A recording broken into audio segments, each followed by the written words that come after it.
નમસ્કાર વિદ્યાર્થી મિત્રો, હું એકતા કાછડિયા સ્વાગત કરું છું આપ સર્વનું આપની પોતાની યુટ્યુબ ચેનલ ઓશન કોચિંગ ક્લાસીસમાં. વિદ્યાર્થી મિત્રો, આજે આપણે ધોરણ 6 વિષય ગુજરાતી એટલે કે પલાશ, જેનો પાઠ નંબર 3 ચોમાસામાં સૃષ્ટિ સૌંદર્ય પાઠની સમજૂતી આપણે ભાગ 1માં મેળવીશું તથા ભાગ 2માં સ્વાધ્યાયના તમામ પ્રશ્નોનું સોલ્યુશન મેળવીશું, જેની લિંક નીચે ડિસ્ક્રિપ્શન બોક્સમાં આપેલી છે. તો ચાલો વિદ્યાર્થી મિત્રો, આપણે સરસ મજાનો પાઠ નિહાળીએ. સૌપ્રથમ પાઠનો પરિચય મેળવતા પહેલા તેના લેખક એટલે કે અહીંયા ગીજુભાઈ બધેકા, જેનું ચિત્ર તમને આપેલું છે. ગીજુભાઈ બધેકા એક કેળવણીકાર હતા, મૂછાળી માં તરીકે જાણીતા. બરાબર વિદ્યાર્થી મિત્રો, પરીક્ષામાં ખાસ પૂછાઈ શકે કે ગીજુભાઈ બધેકાનું હુલામણી નામ શું હતું? તેનો જવાબ શું આવશે? મૂછાળી માં. મૂછાળી માં તરીકે જાણીતા ગીજુભાઈએ બાળ કેળવણીના ક્ષેત્રે નોંધપાત્ર કાર્ય કર્યું છે. બાળકોના ક્ષેત્રે દીવા સ્વપ્ન, કિશોર સાહિત્ય 1 થી, વાર્તાનું શાસ્ત્ર અને દીવા સ્વપ્ન વગેરે તેમના જાણીતા પુસ્તકો છે તથા તેમને રણજીતરામ સુવર્ણચંદ્રક પ્રાપ્ત થયો હતો. હવે આ જે પાઠ છે, આ પાઠ પ્રકૃતિ નિબંધ, ચોમાસાની ઋતુના સૌંદર્યનું સજીવ વર્ણન છે.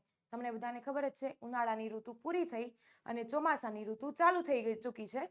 તો આ જે ચોમાસાની ઋતુનું જે સૌંદર્ય, જે સુંદરતા છે, તેની વાત આ પ્રકૃતિ નિબંધમાં આપણને કરવામાં આવેલી છે. પ્રકૃતિ નિબંધમાં ચોમાસાની ઋતુના સૌંદર્યનું, સૌંદર્ય એટલે એક પ્રકારની સુંદરતા, ચોમાસા ઋતુની જે સુંદરતા છે, પ્રકૃતિની સુંદરતા તથા તેનું સજીવ, સજીવ એટલે કે બારીક તમામ એવા સૂક્ષ્મ જીવોનું વર્ણન કર્યું છે. ચોમાસામાં જે જુદા જુદા જીવજંતુઓ જોવા મળે છે એ વિશે લેખકે રસપ્રદ એટલે કે આપણને રસ ઉત્પવનાર એવી માહિતી આપી છે. નિબંધના અંતે ચોમાસું આવ્યું છે એમ કહીને લેખકે સૌને નિશાળના બારણા ખુલ્લા મૂકીને કુદરતના ખોળે એટલે કે ધરતી માતાના ખોળે ખેલવાનો અર્થ થશે રમવા નીકળવાની એક હાકલ કરી છે આપણને. તો જોઈએ સરસ મજાનો પાઠ. અત્યારે ચોમાસું ચાલે છે, તમને બધાને ખબર જ છે, ઉનાળાની ઋતુ પૂરી થઈ ગઈ છે અને ચોમાસાની ઋતુ ચાલુ થઈ ચૂકી છે. તો સૌપ્રથમ અહીંયા એક ક્રિયા થઈ કે અત્યારે ચોમાસું ચાલે છે. આજે સરસ એવો આપણને પ્રકૃતિ નિબંધ દર્શાવ્યો છે. એમાં એવી વાત કરી છે કે અત્યારે ચોમાસું ચાલુ છે. આકાશે વાદળા વારંવાર ચડી આવે છે. આકાશે એવા વાદળા વારંવાર ચડી આવે છે, એક પછી એક. કોઈ વાર ગાજવીજ સાથે, ગાજવીજ એટલે કે કોઈ વાર એકદમ ગર્જના સાથે, ગર્જના એટલે તો કે વીજળીના ગડગડાટની સાથે, તો કોઈ વાર ગર્જના વિના. ક્યારેક વીજળીનો ગડગડાટ થાય તો ક્યારેક ગડગડાટ થતો નથી. મેઘના જળ, મેઘ એટલે શું થશે તો કે વરસાદના જળ, જળ એટલે પાણી પૃથ્વી ઉપર ઉતરે છે, જમીન ઉપર નીચે ઉતરે છે. અહીંયા તમે જોવો છો, ધરતી માતા આખા અંગે લીલી સાડી ધરવા લાગ્યા હોય તેવું લાગે છે. એટલે કે બધી બાજુ એકદમ ચારે કોર લીલું ઘાસ ઉગી નીકળ્યું હોય એવું લાગે છે. પક્ષી ગાન, પક્ષીઓ પોતાના ગાન તથા દેડકા, દેડકાનો અવાજ તો તમને ખબર જ છે, ડ્રાઉં ડ્રાઉં કરે.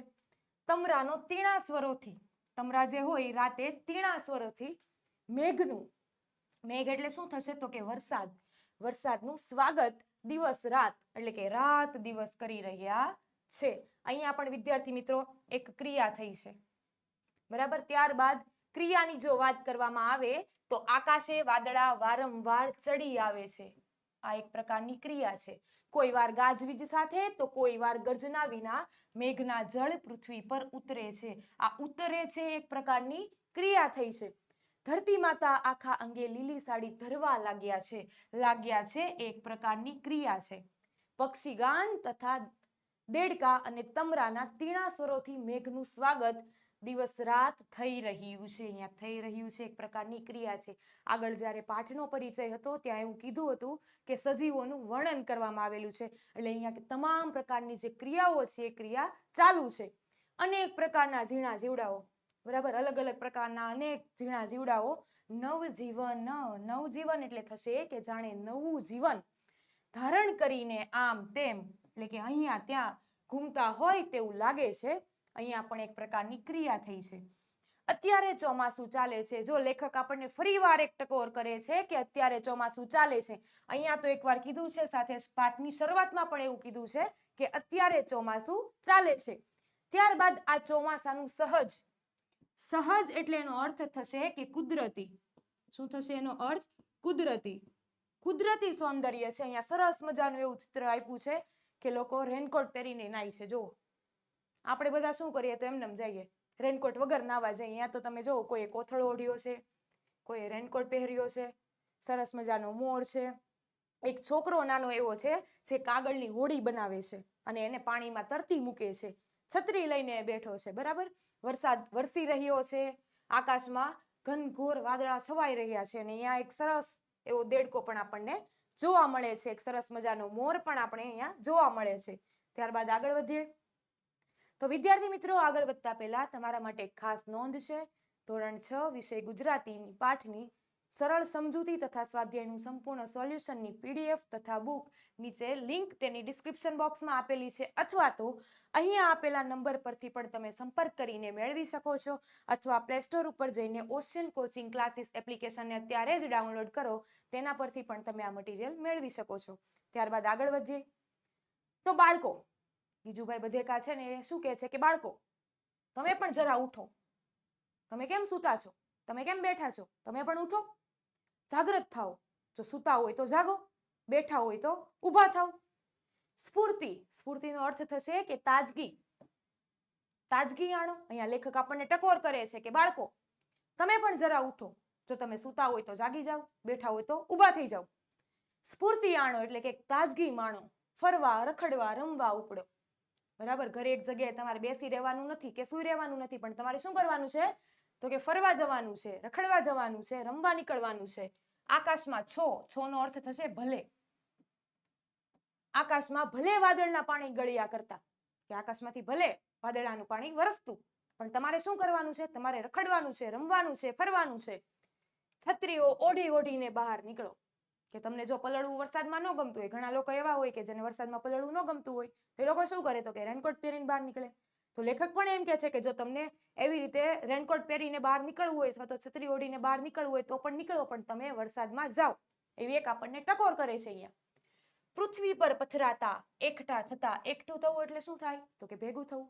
પૃથ્વી પર પથરાતા, એકઠા થતા અને નાની નિકોમાંથી. નાની નિકો એટલે શું તો કે પાણીનો એક પ્રકારનો પ્રવાહને જવા માટેનો નાનો એવો રસ્તો. નદીઓ બનાવતા આકાશના જળને જુઓ. કે ભાઈ આકાશમાં શું થાય છે તો વાદળમાંથી વરસાદ વરસે છે. વરસાદ ક્યાં વરસે છે તો કે પૃથ્વી ઉપર વરસે છે. પૃથ્વી પર પાણી ફેલાઈ જાય છે, એમ તો નદીમાં જતું નથી. સૌપ્રથમ શું થાય છે કે વરસાદ વરસે એ ક્યાં વરસે તો કે પૃથ્વી ઉપર. પૃથ્વી પર વરસાદ વરસે છે ત્યારે બધી જગ્યાએ પાણી ફેલાઈ જાય છે અને પાણી ધીમે ધીમે પાણીનો નાનો પ્રવાહ કરીને આગળ વધે છે અને ક્યાં મળે છે તો કે નદીઓમાં મળે છે. તો એવી રીતે આકાશના જળને જુઓ. વળી આ નાના જળે રચેલા નાના તળાવો, બરાબર, આજે અમુક જગ્યાએ વધુ પડતું પાણી ભેગું થઈ જાય એક પ્રકારની જગ્યા, એને શું કહેવાય તો કે તળાવ તથા ભૂશીરો. ભૂશીરો એટલે શું થશે તો કે દરિયામાં જતી જમીનની એક લાંબી પટ્ટી. જો અહીંયા તમે જોઈ શકો છો. ત્યારબાદ સામુદ્ર ધુનીઓ. સામુદ્ર ધુનીઓ એટલે તો કે મોટા બે સમુદ્રને જોડતી એક પ્રકારની ખાડી. બેટ એટલે કે ટાપુઓ. દ્વીપકલ્પો. દ્વીપકલ્પો એટલે અહીંયા જો ત્રણેય બાજુ જે પાણીવાળો ભાગ હોય ને એને શું કહેવાય દ્વીપકલ્પો. ફરી એકવાર તો કે આ જે ભૂશીરો છે, ભૂશીરો એને શું કહેવાય તો કે આ જે દરિયામાં એક લાંબી જમીનની પટ્ટી જઈ રહી છે ખૂબ દૂર સુધી જાય, એને શું કહેવાય છે ભૂશીરો. ત્યારબાદ સામુદ્ર ધુનીઓ તો કે ભાઈ આ સમુદ્ર છે, બે મોટા સમુદ્ર છે, એને જોડતી જે ખાડી છે એટલે આ ભાગ છે આખો, એને શું કહેવાશે સામુદ્ર ધુનીઓ. ત્યારબાદ બેટ. બેટ એટલે શું થશે ટાપુઓ. દ્વીપકલ્પો. દ્વીપકલ્પોનો અર્થ શું થશે તો કે આ ભાઈ ત્રણેય બાજુ જે પાણીવાળો જે ભાગ છે ને એને શું કહેવાશે દ્વીપકલ્પો. આ બધી વસ્તુને જુઓ, નિહાળો. ધોધમાર વરસતા એટલે કે પુષ્કળ પ્રમાણમાં વરસાદ વરસતા વરસાદમાં ઊભા રહીને આનંદથી નહાતી ભેંસો. બરાબર, લેખક શું કહે છે કે ધોધમાર વરસતા વરસાદમાં ઊભી રહીને એકદમ મજા માણતી, પુષ્કળ પ્રમાણમાં વરસાદ વરસી રહ્યો છે અને ત્યાં જે ઊભી રહેલી ભેંસો છે જે આનંદ માણી રહી છે એને તમે જુઓ. તથા વરસાદથી કાયર. કાયર એટલે શું થશે વિદ્યાર્થી મિત્રો? તેનો અર્થ થશે ડરપોક. શું થશે? ડરપોક. તો કે ભાઈ વરસાદથી કાયર થઈ એટલે કે વરસાદથી ડરી ગયેલી. ઘણા લોકોને પલળવું ગમતું હોય તો ઘણા લોકો શું કરે, તો બીકના મારે ઘરમાં ને ઘરમાં પુરાઈ રહે. તો આપણે એવું કરવાનું નથી. લેખક તો આપણને એવી ટકોર કરે છે કે જો ભાઈ તમે સૂતા હોય તો જાગી જાઓ, બેઠા હોય તો ઊભા થઈ જાઓ. તમારે શું કરવાનું છે, તો કે મજા માણવાની છે. શેની? તો કે વરસાદની. આપણને તો લેખકે એવી ટકોર કરી છે. તો અહીંયા એમ પણ કહે છે કે આનંદથી નાતી ભેંસો, વરસાદમાં એ મસ્ત આનંદ લેતી નાતી ભેંસો તથા વરસાદથી કાયર થઈને એકદમ ડરી જાય, વરસાદ જોઈને બી જાય એવી એક બાજુ ઉભેલા જે ગધેડા અથવા તો ગાયો, બરાબર, ગાયો હોય એ પણ વરસાદથી બી જાય, નીચું જોઈને ચાલતી હોય. અને બીજું કયું પ્રાણી? તો કે આ ગધેડાઓ. ગધેડાઓ પણ શું કરે, તો કે વરસાદથી ડરી જાય. દોડા દોડ કરી મૂકનાર કૂતરાને અને અકળનાર, જો અહીંયા આવ્યું અકળાનાર. અકળાનારને શું કહેવાય? તો કે અકળાતી, વારંવાર ઉશ્કેરાતી, અકળાતી એવી ગાયને પણ આપણે જોવાની છે. જો અહીં સરસ મજાનું એવું ચિત્ર આપ્યું છે કે વરસાદ વરસી રહ્યો છે, અહીંયા ગાય એક બેઠી છે અને કૂતરો જો આમ તેમ ભાગદોડ કરે છે, બરાબર. એક ભાઈ બહેન છે, એ લોકો નાહી રહ્યા છે, વરસાદના પાણીની મજા લઈ રહ્યા છે. એક જે બહેન છે છત્રી લઈને વરસાદમાં ઊભી છે. તથા અહીંયા એક સરસ મજાનું એવું નદી સ્વરૂપે આપણે કહી શકાય એવું એક ચિત્ર પણ મૂકેલું છે. તો ત્યારબાદ આપણે આગળ વધીએ. વરસાદમાં ધરાઈને એકદમ સંતોષ મેળવીને, તૃપ્તિ મેળવીને, એકદમ સંતોષ મેળવીને આમ ધરાઈને નહાનારા કબૂતરો. ધરાઈને જે નાતા હોય ને તો કોણ? તો કે કબૂતર. એ ક્યારે ડરે જ નહીં. અને બીજા પક્ષીઓને જોયા પછી વરસાદમાં સંતાઈ રહેનારા પક્ષીઓને પણ નિહાળો એટલે લેખક શું કહે છે કે ભાઈ તમે એ પણ જુઓ. તો કે ભાઈ વરસાદમાં ધરાઈને એકદમ સંતોષ મેળવીને જે કબૂતર નાય છે એને પણ જુઓ, એના સાથે બીજા પક્ષીઓ શું કરે છે એ પણ જુઓ. અને બીજું શું જોવાનું કે છે? તો કે વરસાદમાં સંતાઈને રહેનારા પક્ષીઓને પણ તમે જુઓ. આ બધું આપણે નિહાળવાનું છે, જોવાનું છે. અરે તમે જુઓ તો ખરા. લેખક એમ કે છે અરે તમે ઊભા થાવ, બહાર નીકળો તો ખરા, કે તમે જુઓ તો ખરા કે વરસાદ વરસે છે. વરસાદ વરસવાની ક્રિયા શું છે? ચાલુ છે.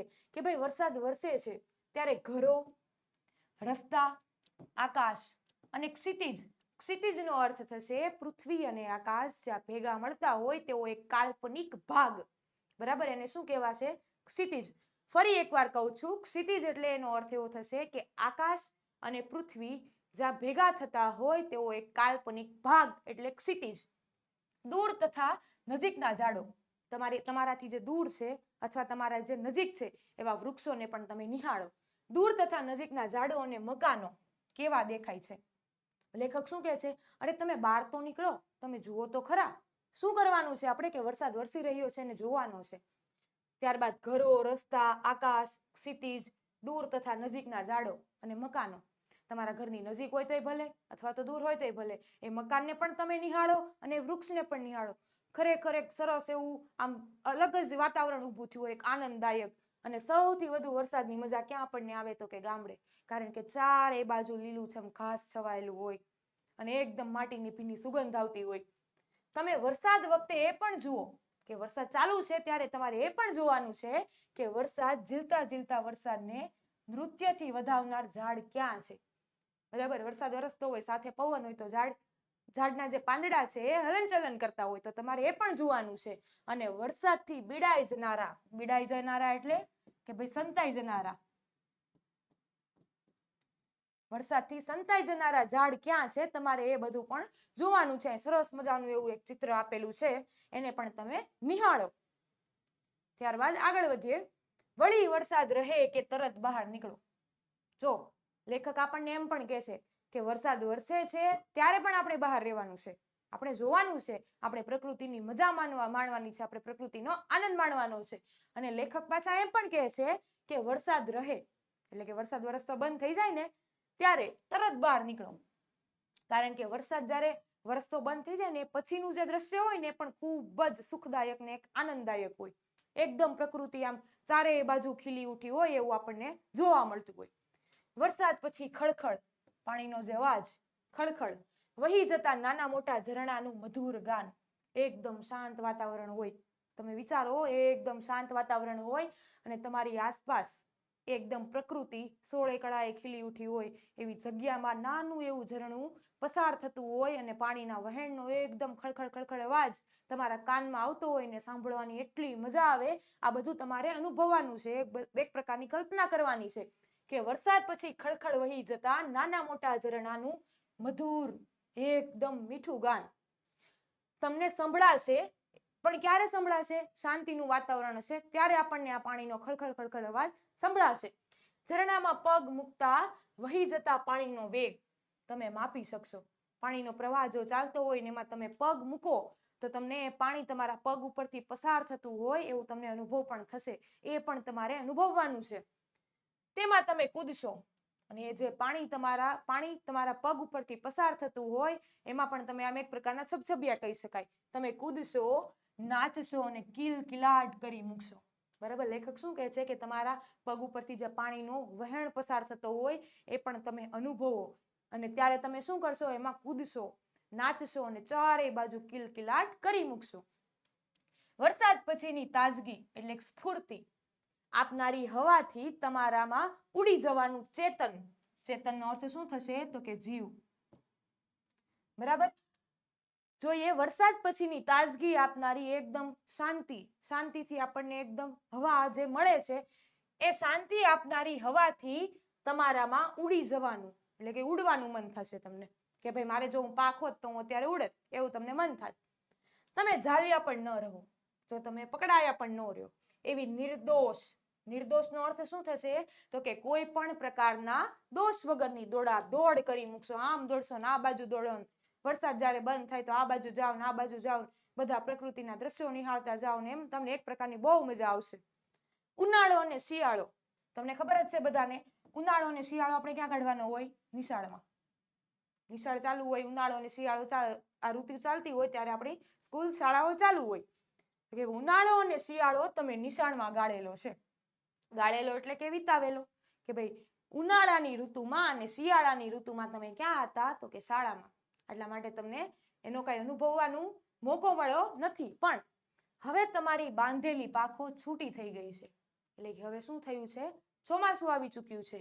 જરા ઉડી લો, જરા ઉડો. અહીંયા એક સરસ મજાનું આપણને ચિત્ર પણ જોવા મળે છે. ત્યારબાદ આગળ વધીએ. છૂટા થઈને તમે પોતે જ અનેક જાતના જીવડાને ભાળવા લાગશો. બરાબર, શાળા નિશાળેથી છૂટશો અને એ સમયે બરોબર વરસાદ બંધ થયો હશે તો તમે જાતે જમીન ઉપર નજર કરશો ને તો તમને અનેક પ્રકારના જે તમે ક્યારેય જોયા નહીં હોય ને એવા તમને જીવડા ક્યાં મળશે જોવા? ચોમાસાની ઋતુમાં. ઇન્દ્રગોપ એટલે ગોકાળ ગાય. બરાબર, ઇન્દ્રગોપ એટલે ગોકળ ગાય. આજે ઇન્દ્રગોપ જીવડાને શોધીને એકઠા કરશો. નવા અને નાના ઘાસને ફૂલો લાવીને મોટાને ભેટ ધરશો. બરાબર, તમારી આજુબાજુ વરસાદ પૂરેપૂરો આવ્યો હોય, પુષ્કળ માત્રામાં વરસાદ આવ્યો હોય, તમારી આજુબાજુ ચારે બાજુ સરસ મજાનું લીલુંછમ ઘાસ નીકળી ઉગ્યું હોય ને તેમાં ફૂલો આવ્યા હોય, એ ફૂલો લાવીને તમે કોને ભેટ આપશો? મોટાને. ઘાસના નવા અંકુરને નિહાળો. નવી જે અંકુરો ફૂટી હોય ઘાસમાં એને પણ તમે નિહાળો. તેને ચૂંટશો. જો તેના પર ફૂલો આવ્યા હશે તો તમે શું કરશો? એને તોડશો અને રંગો તથા રૂપને જોઈને તમે એકદમ રાજી થશો. આજે નવા જે અંકુરો ફૂટી છે એના પર જે નવા ફૂલો આવ્યા છે એને તમે ચૂંટશો એટલે કે એને તોડશો અને એના રંગ તથા રૂપને જોઈને તમે ખૂબ ખુશ થશો. ત્યારબાદ અહીંયા જો એક નાના તમને જીવડા દેખાય છે. આગળ વધીએ. તમે ગામડામાં હો તો પાદર કે સીમ એટલે શું થાય? તો કે ખેતર. શું થશે? ખેતર. અને ભણી એટલે થશે કે તરફ. લેખક શું કહે છે કે જો તમે વરસાદ પૂરો થઈ જાય, જ્યારે વરસાદ આવવાનો બંધ થઈ જાય ત્યારે જો તમે ગામડામાં હો તો તમારે ક્યાં જવાનું છે? પાદરમાં અથવા તો સીમમાં કે ખેતર તરફ ઉપડજો, ખેતર તરફ જાજો. કોઈ ઘટામાં એટલે તો કે ઘટાદાર. શું થશે અર્થ એનો? ઘટાદાર વૃક્ષ. ઘટાદાર વૃક્ષમાં બેઠી કોયલ કુંજતી હશે. એટલે એનો અવાજ કેવો હશે? કુહુ કુહુ કરતી હશે. તમે જરા શોધશો તો એને જોઈ શકશો. તમે એકદમ શાંત મગજથી એકદમ નિરાતે તમે ત્યાં જઈને આ કોયલને ગોતશો તો તમને જરૂર મળશે. તમારા કાને બપૈયા એટલે એક પ્રકારનું ચાતક નામનું પક્ષી. એનો ફોટો પણ છે. બરાબર, આ એક ચાતક નામનું પક્ષી છે. ચાતકના બોલ તમને સંભળાશે. ચાતકનો અવાજ તમને સંભળાશે. ગામડાના ખેડૂતને પૂછશો કે બપૈયા ક્યાં બોલે છે તો તે બતાવશે. ત્યાં ગામડાના ખેડૂતને તમે એમ પૂછો કે ભાઈ આ ચાતક નામનું પક્ષી ક્યાં બોલે છે, એ તમને જોવા નહીં મળે, બહુ ઓછું જોવા મળશે, પણ એના બોલ તમને જરૂર સંભળાશે. બપૈયો ભાગ્યે જ દેખાશે. આ ચાતક નામનું પક્ષી છે ને એ ભાગ્યે જ એટલે કે ક્યારેક જ આ ચાતક નામનું પક્ષી આપણને દેખાય. પણ તેનો બોલ તો અવશ્ય સંભળાશે, પણ એનો જે મીઠો અવાજ છે એ તમે અવશ્ય સાંભળશો. અહીંયા ચારે બાજુ જો સરસ મજાનું એક લીલું ઘાસ ઉગી નીકળ્યું છે. ત્યારબાદ આગળ વધીએ. કુદરતમાં તમને ઘણો એટલે એકદમ વધારે માત્રામાં રસ પડશે. બરાબર. થોર એટલે શું? તો કે ભાઈ કાંટાળી વનસ્પતિ. રેણ એટલે કે રાયણો કે કોઈ ફળ ઝાડ કે વેલ પાસે ઉડતું અને ફૂલોમાંથી મધ ચૂસતું. બરાબર. આ ફૂલ છે એમાંથી મધ ચૂસતું તમને પક્ષી જણાશે. એ પક્ષીને શું કહેવાય? તો કે શક્કરખોરો. એક સરસ મજાનું અહીંયા તમને ચિત્ર આપેલું છે. એની છાતી પીળી હશે. અહીંયા જુઓ, એની છાતી કેવી આપી છે? પીળા રંગની. છાતી એની પીળી હશે. એના લક્ષણો છે.